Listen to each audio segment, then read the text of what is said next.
Hey, it's Samantha Hartley of the Profitable Joyful Consulting Podcast. This season, we've been talking about the brand called you. And today, I really want to hone in on that word brand. Let's talk about you and your identity and what you can do to use your identity to grow your business. Now, we've talked before about your brand, of the consulting brand, and for your business. And a brand is the business's identity. It's like what you want to be known for in the business. And you can do that same thing for yourself as a person.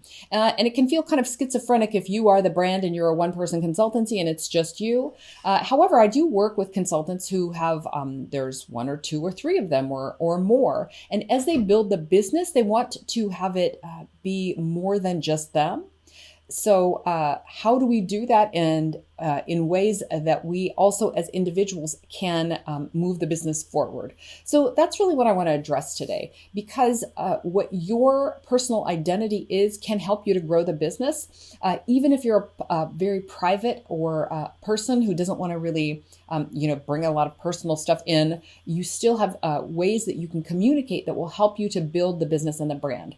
The example I love to use when I talk about personal branding or branding of any kind is Brene Brown, because like us, she's a consultant and she has built a 30-person company and, is going in and working with corporations, but she's also very known for herself as a person.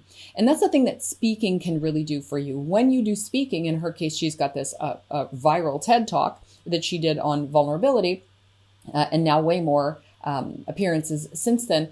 She's really the head of that company. It's her IP and her signature systems that are there, but I'm sure she has co-developed a lot of that stuff with people who work for her. And so you, whether your subcontractors or partners that you bring in are going to work with you, or whether they're going to be, employees of the company, whether they bring in their own IP or not, there is still a role for you to play as a leader of the company, being seen and being known. And you represent your entire company very often. A lot of times you can step away and you can represent just your own personal brand, but there's a harmonious relationship between them. And so it's really important for you just to set an intention of like, what do you personally want to be known for or known as? And sometimes that's interwoven with the mission of the business, and sometimes that can stand alone. So figuring that out for yourself and doing everything from that point of view is critical in developing your own personal brand. The place to start is figuring out, assess, what are you known for right now? Like, where are you relative to where you want to be? And if you have like, my goal is to be known for X, then you want to ask the people around you to tell you, when you think about me personally, like what words or phrases come to mind. You can narrow down that feedback when you ask them, like when you think about my mission or my work in the world or what I'm here to do, my purpose. A lot of that language can help you shape it so that it's not too much about you just, personally in life, and much more about kind of your work in the world or intentions or purpose here on earth.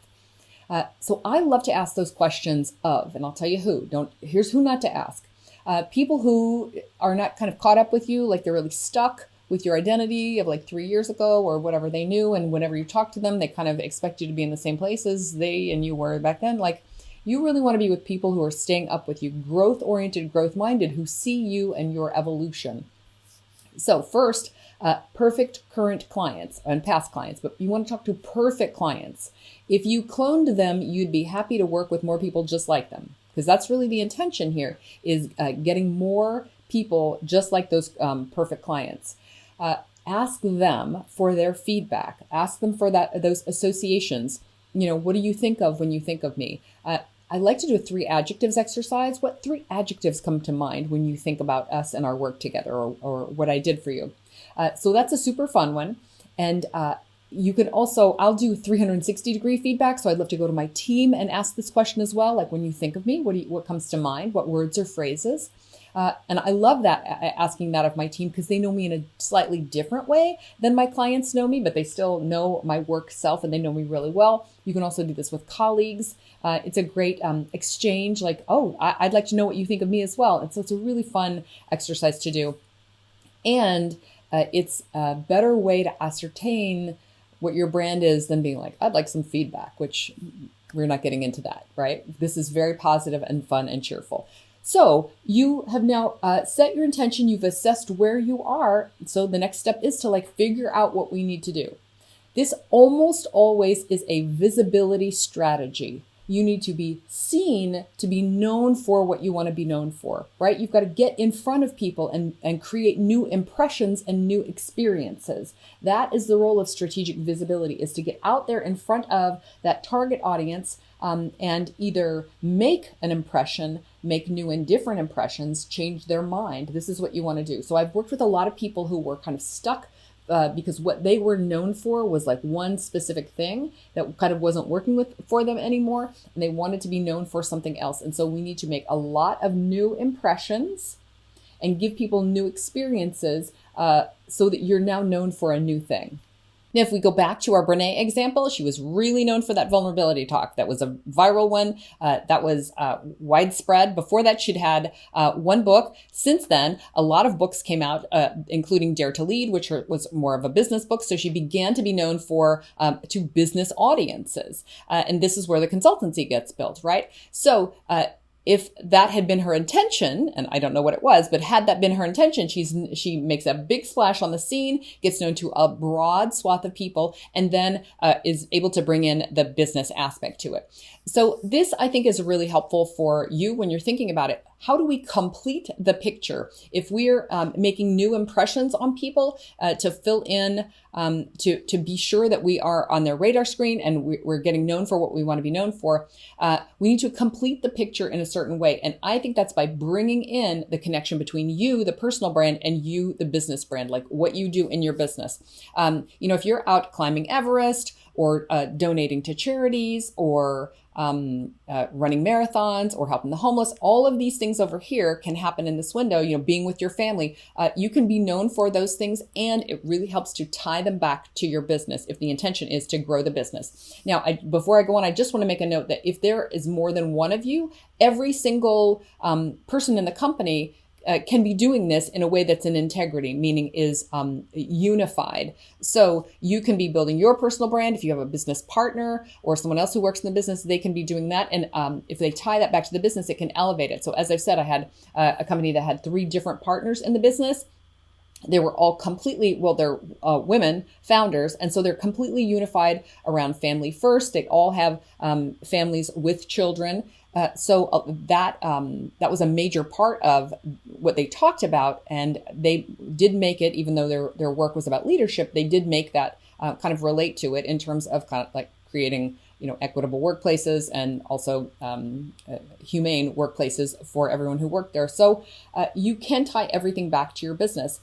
So in this piece, when you're completing the picture that you want your business to have, this is when you can talk about services that you do. You can talk about your clients and sharing case studies and things that you've done for your clients.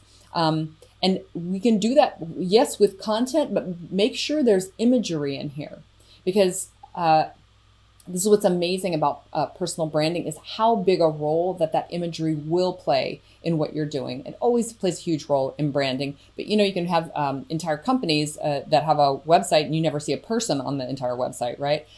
This is the kind of time when you want to make sure that you bring in that imagery. And so you're not just talking about the activities you're doing, but there's imagery of you doing those activities, or a video of you communicating. I think a lot of what is moving about Brene is that kind of authentic way that she dresses and presents, incredibly relatable. And even though she's a researcher, like I wouldn't have had a picture of like what a researcher looks like. Did they have like a lab coat on or something? And here she is in her jean jacket and skirt, and being completely relatable to her audiences. So think about that as you're forming what else you want that brand to deliver. So content, imagery, and activities. Being seen doing those things, like what are you participating in? So it's not only about things that you say, but we can see that you are actively doing those things. And then last of all, once you are building this, you want to assess on a periodic basis, come back to the assessment, refine, make sure you continue to communicate that and see that the brand is evolving, that the business is growing in alignment with what you want to achieve.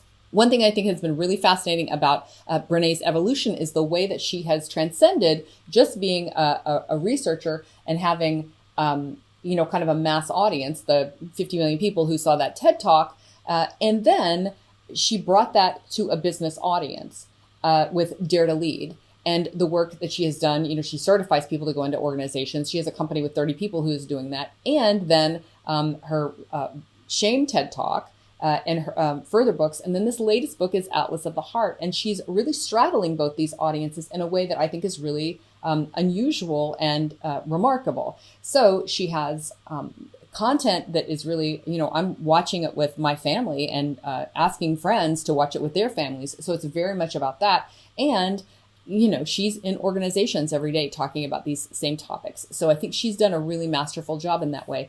And it shows me that we can build the personal brand. You can be your full self, and then you can bring that full self to your business.